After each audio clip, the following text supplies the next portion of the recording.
What's up, y'all? What's good, Black people? I'm gonna take a minute. Welcome some of y'all on in. Say what's up. I'm back on at my regular time, 3-ish CPT. What's good, y'all? I want to invite you in.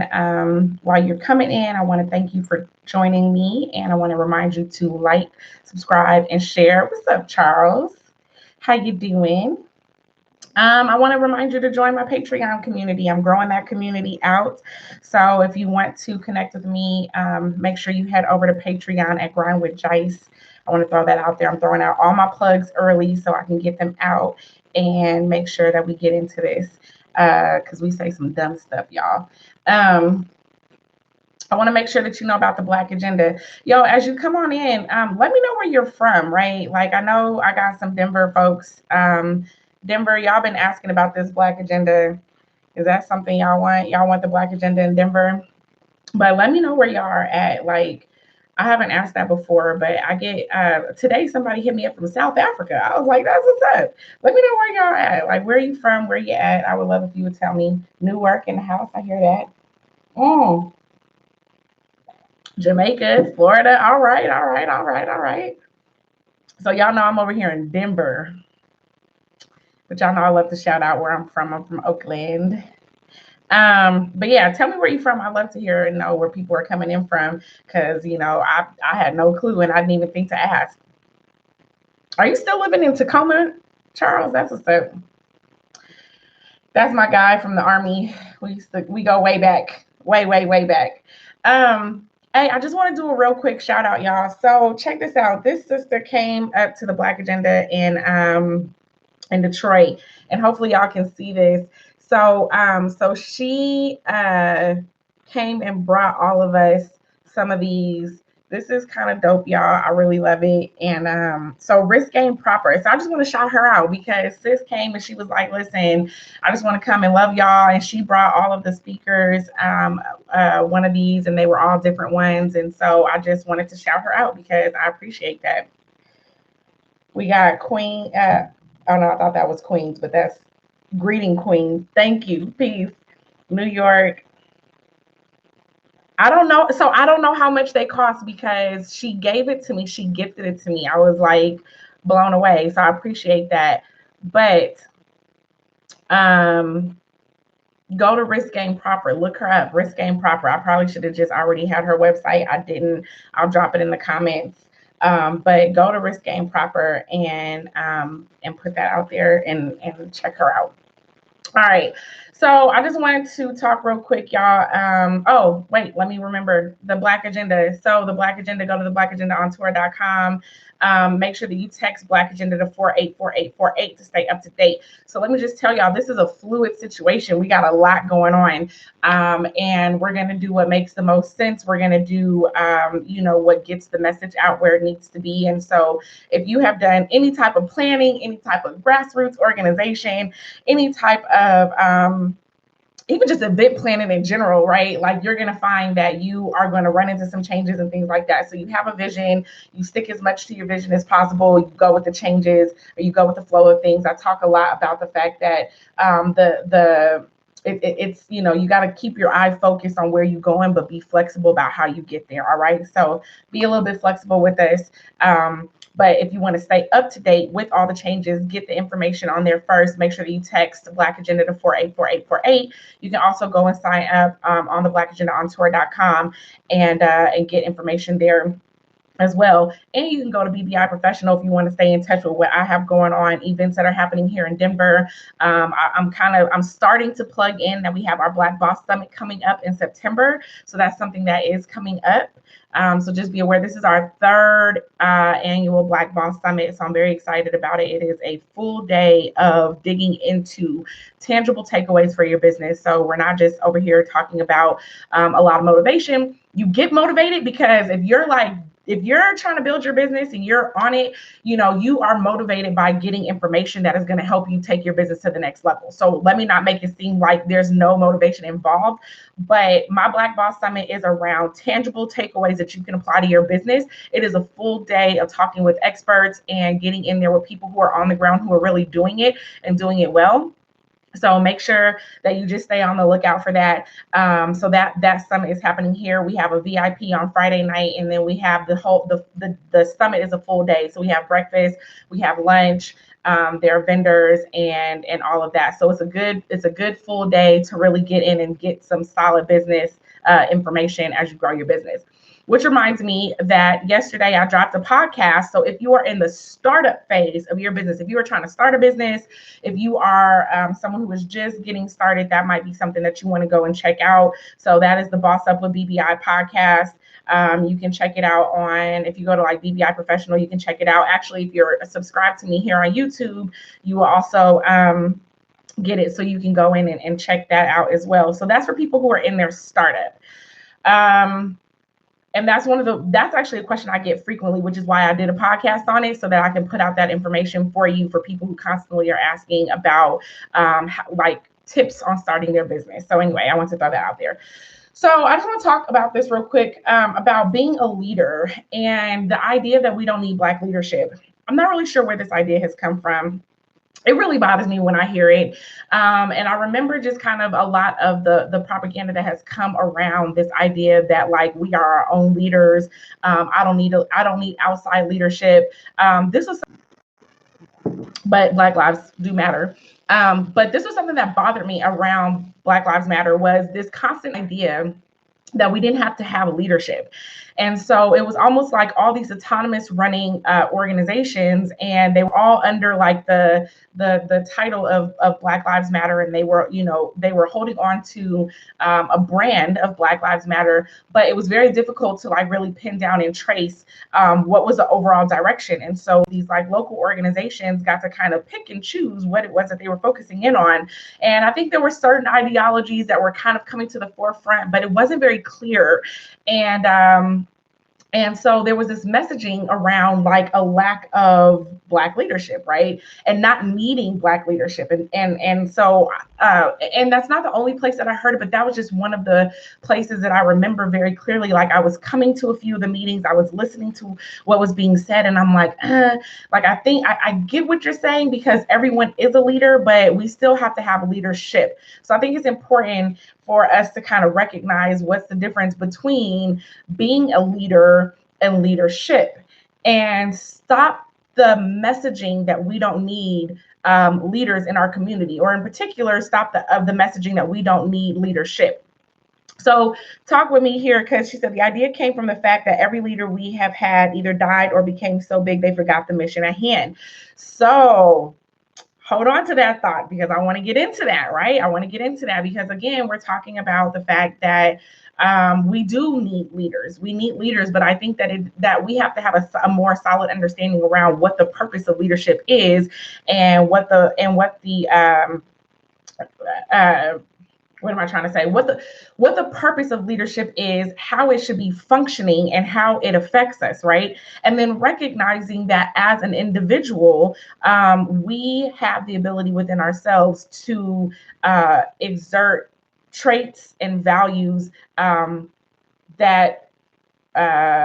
leaders would tend to have, right? So you can be a leader. You should be a leader. There are going to be places and spaces in your life that you are a leader, or the leader, the top dog, whatever the case is, right?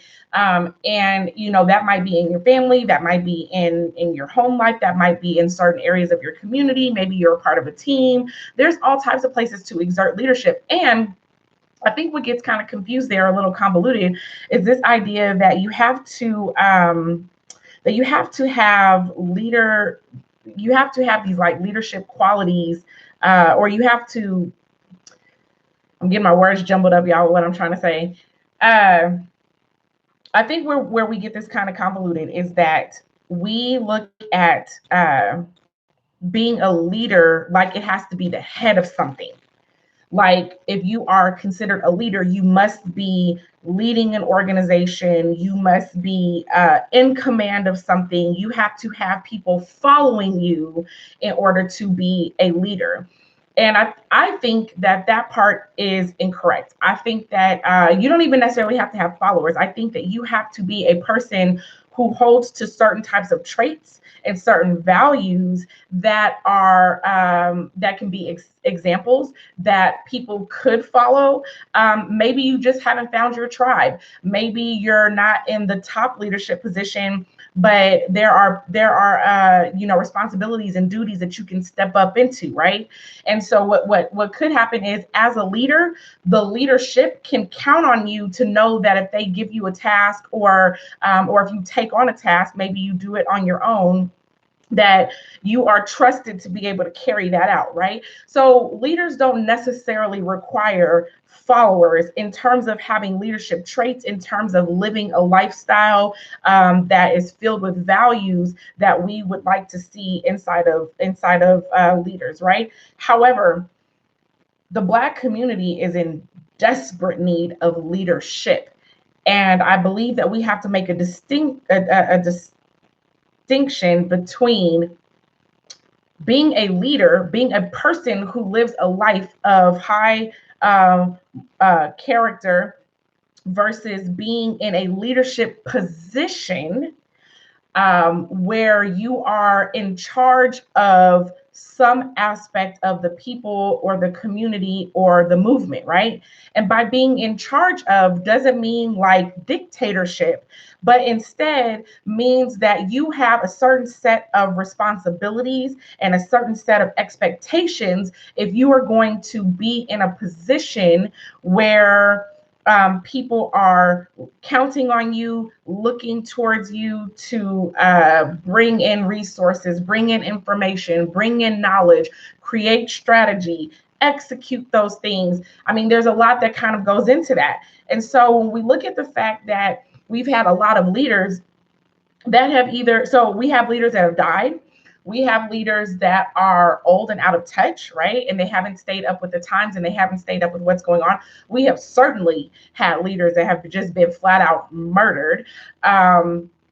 And then we have leaders that come in and they begin to take advantage, right? So I talked about misleadership, and I talked about how we begin to take accountability. And as I said, I don't have all the answers there. I believe, though, that as a community, that is a very consistent dialogue that we need to have until we have a way to hold leadership accountable. So again, like, you being a leader in your life is one thing. You being in a leadership position within the greater community or the greater context of the community is something different. And when you don't uphold to that, we need to have a way that we can remove those leaders out of that position. And so, again, I did speak on that, but I don't have all the answers. I don't know what that necessarily looks like. I welcome that dialogue because I think there is a way that as a community, if we agree to what leadership should look like, when someone is not holding up to that version of leadership, then it is our responsibility as a community to then remove that power and that status from them. Because leadership comes with a level of power and it comes with a level of status. And we should be able to remove that from them. But we don't have a strong idea around what it means to be a leader in the community, what it means to have a leadership position, which is partially why we allow Black leaders to run amok, do what they're doing, and oftentimes be out for themselves, oftentimes put the good of themselves over the good of the community. And that's something that we really need to address, because to get into a leadership position inside of the community, oftentimes you are presenting to the community and to those outside of the community that your goal and your mission and your purpose is for the greater good of the people, right? So you're saying that I am here for the collective. I'm here for everyone.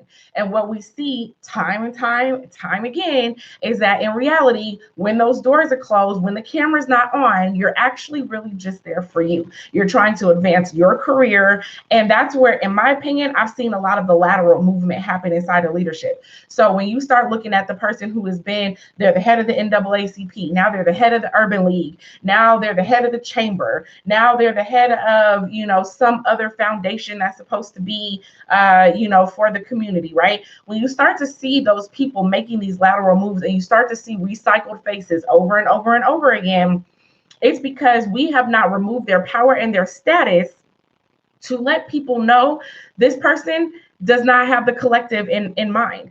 And because oftentimes we're so enamored by trying to get close to that limelight, that status, not necessarily even that they have power, but that they oftentimes are bringing or have obtained a certain level of status, then we are not holding them accountable to the fact that they are not actually doing right by the collective, right? And this is how we keep being in this perpetual state of not actually being able to move anything forward because our leadership is really out for themselves, not out for the collective. And I will be the first to say that sometimes it is hard to be out there for the collective. I will be the first to say that. Because sometimes the collective will get on your nerves. The collective sometimes don't know what's in its best interest. The collective oftentimes has a lot of infighting, right? So I'm like, let's just keep it real. We are a hurt people and we have a long way to go and a long way to claw out of the mental conditioning and the damage that has been done to our community. So sometimes working on behalf of the collective is tough. However, if you can't stay true to the good of the collective, then you can't be in a position of leadership. And we have to be able to remove those people in order for us to begin to really see change. And I believe that's why we're in this perpetual state of thinking that we might be starting to get somewhere. We see some movement and then we have this backtrack, right? So, I think it's important just for us to know that there are traits and values that we can attribute to leadership, to being a leader in and of yourself. And there are traits and values that we should look for, right? Like a high standard of character, being a person of integrity, being a person, who is honest, right? Being a person who maybe is trustworthy, right? There's things that we can look at in terms of leader and being a leader ourselves. Being accountable is an important one. We can look at being consistent, right? And actually following through. You have a lot of people who start some shit and don't ever finish it. So you can't be a leader, or that doesn't show leadership if you are constantly starting and you can't see something through to completion, despite how tough it might be. And I think that is something to even make a side note on, is the idea that oftentimes when we see people who are really excelling and doing well and they're completing things, we come back and we attribute that to, oh, they're just talented, or, they were just born with a gift, or we try to give them some other advantage that we feel we did not have in order to justify why they were able to see a certain level of success that maybe we weren't. And the reality is that oftentimes we just don't stick with it enough. And when I think about things or characteristics or traits like grit is having a passion and perseverance. It is going through all of those ups and downs. And I talked about that. We think that success is like A to B, and I think we've all seen that meme, right? Success looks like A, or, what people think success looks like is A to B. What success actually looks like is, right? Because success is, getting to that place of success or seeing something through to the end requires you to have grit. It requires you to have perseverance. And so that is an excuse oftentimes that you will give yourself for why you didn't accomplish something that you wanted to, or you didn't accomplish your goals, versus and giving that as an excuse to why somebody else did. They're just better than me. They were born with it. They had certain type of parents. They had certain type of privileges. And there is certainly, I'm not going to say some truth. There is a lot of truth to the systems that purposely keep Black folks down. But what happens through all of those systems is we still have to persevere and we still have to stay consistent.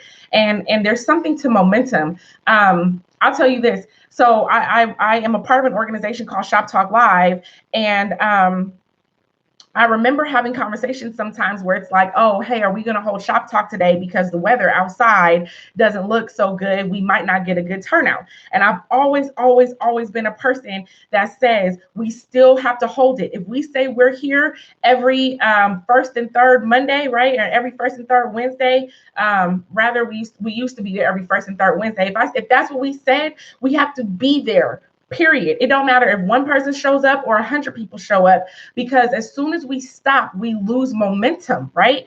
And so we have this place where we are not constantly pushing out and being in this space of recognizing how momentum helps us go through those ups and downs. And so we get discouraged because we didn't have the turnout we wanted, or we didn't have the results that we wanted to have. And I get it. It happens to the best of us. It really does. It happens to every leader. It happens to every successful person that you see. The difference between you and them is whether or not you keep going despite. And I think sometimes we have to recognize that we are able to act despite how we feel and despite what we think. What we do and what we think are not one and the same. Because I've thought about punching somebody in their fucking throat before, but I didn't do that. You get what I'm saying? We don't have to do everything we think. So we don't have to do everything we feel. And so we see that in times when we have to exercise restraint. Like, I really want to fight this person, but I'm not going to. I really want to cuss this person out, but I'm not going to, right? If you're a parent, you'd be like, oh my God, I want to strangle this kid, but I'm not going to, right? So we see that happen when we have to exercise restraint, but we often forget about it when it's time for us to push through. That even though you are tired and you don't feel like getting up, even though you are tired and you don't want to make that phone call, even though you don't feel like going on that next appointment, even though you don't feel like going to the gym. I mean, figure it out for whatever it is that you're trying to accomplish. Even if you don't feel like it, even if you have a different thought, you don't have to act on that. You can act despite whatever you're feeling, and you can act despite whatever you're thinking. So that's something we have to keep in mind, right? So now let's circle back to leadership, right? You can be a leader. You can determine and think about the types of traits, the types of values that you feel like should be in a leader, and you can work to cultivate those in yourself. That's how you become a leader. That's how you begin to lead in every aspect of your life, regardless of what your actual position is in the bigger context of anything, right? That's how you become a leader. I believe as a community, we have to think about what types of values and traits we want to see in our leadership and hold them to that. Because once they get into a position of status and a position of power, they have a different level of expectation. They have a different level of responsibility that is owed to the people who they are working on behalf of. That is what happens when you're in leadership. So this is not all inclusive, and I would love if you join in and like tell me some things that you think maybe should be included here. But here are 4 areas that I want to point out that we need to see inside of leadership and begin to recognize how to delineate between me being a leader of myself and me being in a leadership position of the community or in the community, and why we absolutely need to have leadership inside of the Black community. I don't want to hear that bullshit no more. We should be producing leaders so that when our leaders are murdered, because they're still going to be, when our leaders die, because they will, when our leaders get out of line and they need to be removed, because that's going to happen, we still need to be constantly producing people who have leadership traits and leadership values that can replace, right? So that the movement is never stopped because of something happening to a person in a position of leadership. However, we absolutely need to have leadership. So let me talk about that. What is the purpose of leadership? One of the purposes of leadership is to set the example. So I talked about this a little bit already, but let me dig in a little bit better, right? Leadership is there to set the example. And what I mean by that is you cannot ask of the community what you are not willing to do and be for yourself. So when somebody in the community is in a position of leadership and they are asking for you in the community to donate your time, donate your money, spread the word, put out the information or put out some information, volunteer, bring something here, take something there, open up your network, right? Any and all of those things. When that leader is not doing those same things, they cannot ask that of you, and they need to be checked on that. That's something that we need to look at. That is an internal situation. Like internally, we need to figure out how to check ourselves, right?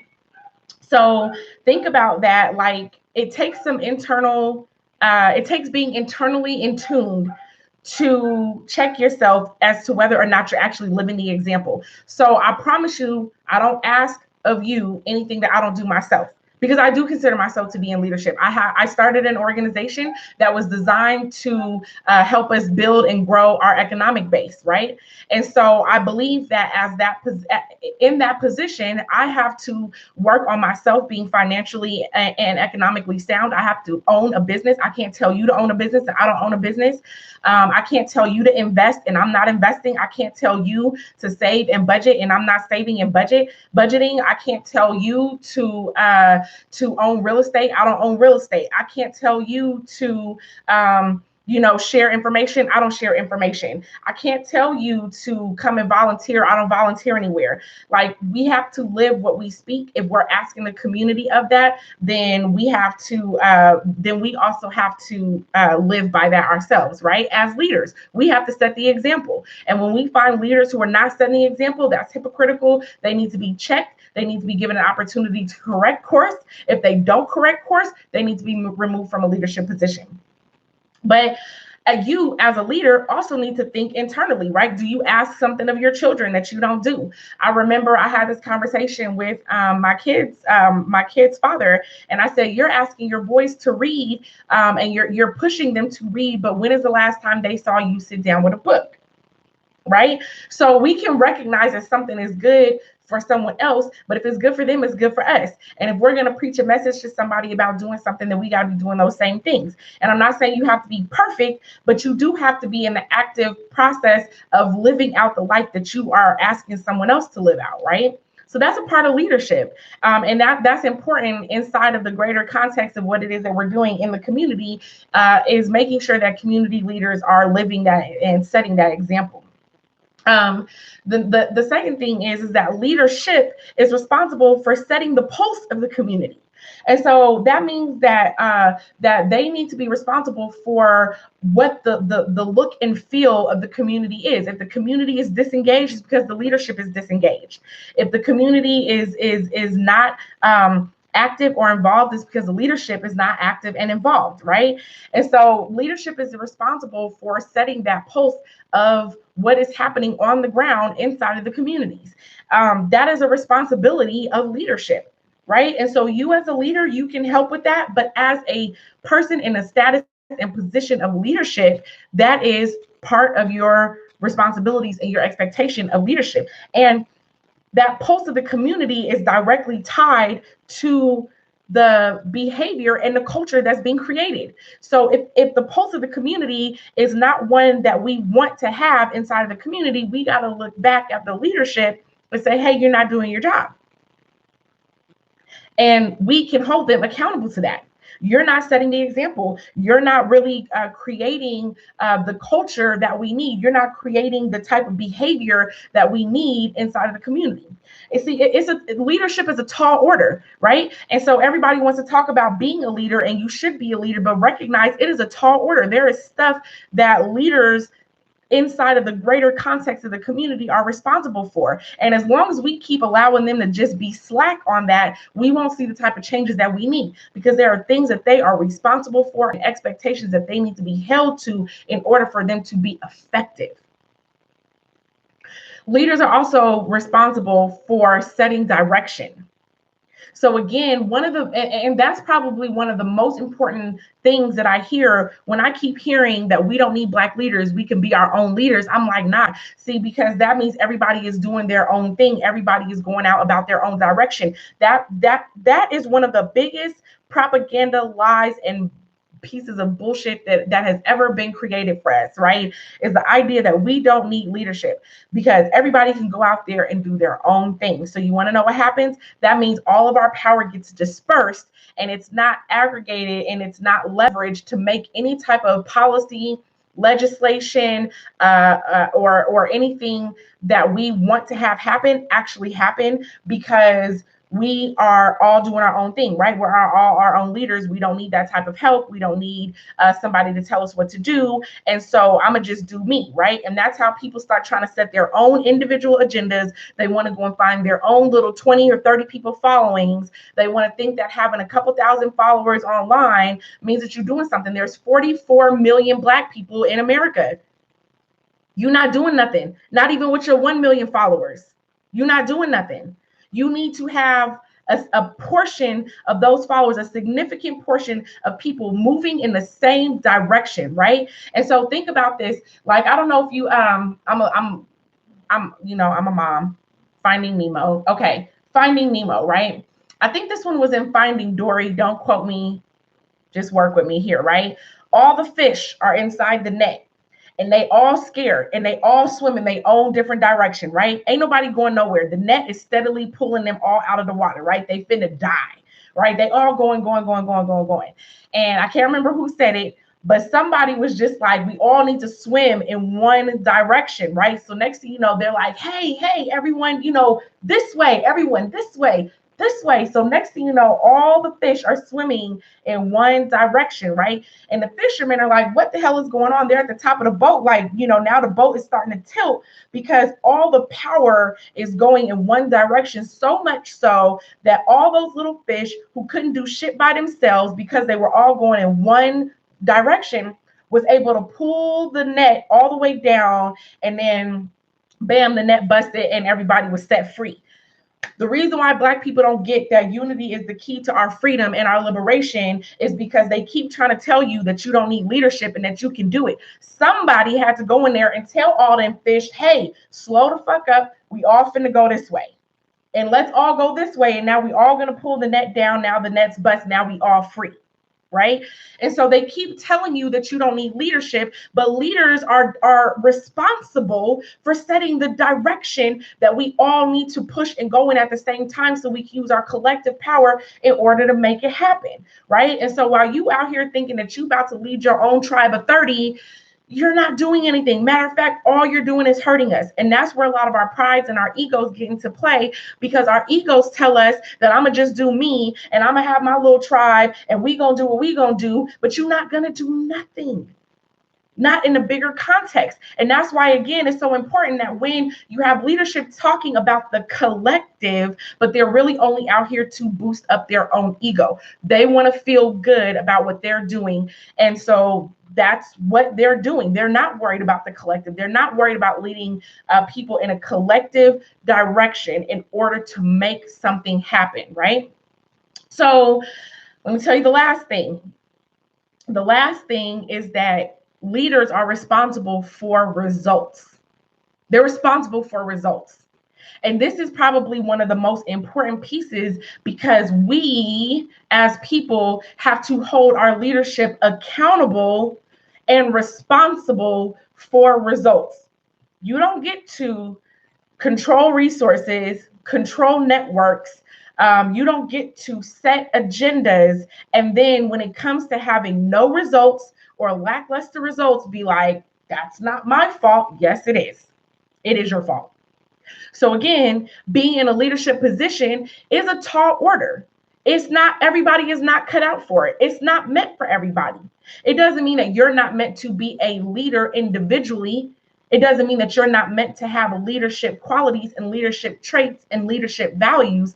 It means that everybody is not cut out to be in a position and status of leadership, because if you're not willing to be responsible for the results or the lack of results, inside of what you're organizing, inside of what you're structuring, inside of the direction that you set, inside of the culture that you're creating, and inside of, inside the example that you're setting, if you're not willing to do that or be that, then you don't get to be in a leadership position. So I think it's very important that we understand how, one, having leadership actually matters, and being okay with the fact that maybe leadership or a position of leadership is not for you. And then also recognizing that positions of leadership, the leadership team does not do it by themselves. First of all, it's rarely one leader, right? There is always a team. It's a team of folks that are on the same accord, that have different skill sets, that help lead things in one direction. And then they have to put out a call, and you as individuals inside of the community have to be leaders to step up and begin to make those changes and begin to answer the call. So it takes all of us, and this comes back again to this idea of unity. Now, when I say all of us, it don't take all 44 million of us. That's the good thing, because getting all 44 million of us ain't never happened in the 500 years we've been here. People have always been self-serving, worried about themselves, worried about their family, all of those things, right? And violent white racists have always been able to exploit the fact that people, your natural inclination as a person is to look out for your own best interest. So I'm not even here today to knock any of those people who are looking out for their own best interest. What I am going to say is that I'm glad we don't need all 44 million of us, right? We need enough of us. In my opinion, I would say we probably only need about 10 to 15% of us to make a shift, make a switch, and begin to move in the same direction. And we could really turn some tides, right?